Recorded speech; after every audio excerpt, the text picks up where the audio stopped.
C'est aujourd'hui la journée mondiale de la sclérose en plaques et à cette occasion, nous recevons Marc Kopp. Bonjour. Bonjour.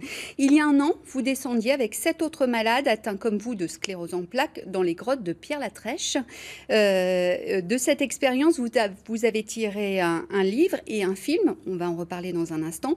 Mais avant cela, c'était quoi l'idée de ce défi ? Juste en préambule, je suis ce qu'on pourrait qualifier d'aidant, bénévole pour la Ligue française contre la sclérose en plaques. Je m'occupe d'un groupe de parole ouvert aux malades et aux aidants. Et donc c'est avec cette structure, si j'ose dire, que ce défi a pu voir le jour. Il a pu voir le jour parce qu'il a eu comme partenaire essentiel la Faculté des sciences et du sport de Nancy.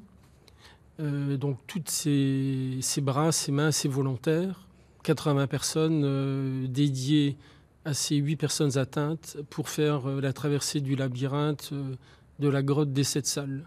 Alors au-delà du défi personnel ou du défi sportif, c'était quoi l'idée? C'était de dire que des malades sont capables de mener ce genre d'aventure? Voilà, c'est pour casser les barrières, l'imaginaire. Lorsqu'on est une personne handicapée, plus rien n'est possible, la vie s'arrête, enfin toutes ces choses un peu négatives. Moi, je défends l'idée d'une philosophie du malade heureux. Que vous voulez transmettre que j'essaie de transmettre à la fois aux personnes atteintes, mais aussi aux futurs aidants professionnels à travers des conférences.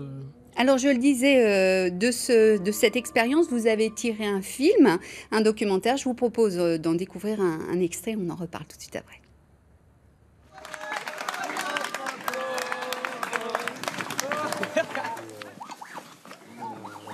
Et donc l'entrée 1 ici et l'entrée 2 par laquelle on va ressortir. Donc le parcours que nous allons effectuer souterrain, il se concrétise comme ça.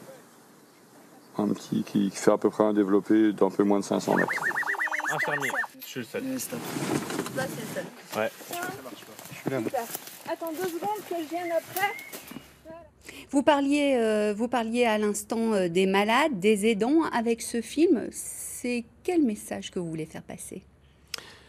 C'est le message d'une voix ouverte, un collectif avec des professionnels qui permettent d'avoir accès à des activités qu'on ne peut même pas imaginer. L'idée, c'est si je l'ai fait, tu peux le faire. Et je pense que si nous n'avons que peu de choix sur ce que nous vivons, nous avons toujours le choix de comment le vivre. Merci beaucoup, Marc Kopp, d'avoir été notre invité. Et je rappelle que votre documentaire sera diffusé ce soir à la Faculté des sports de Nancy.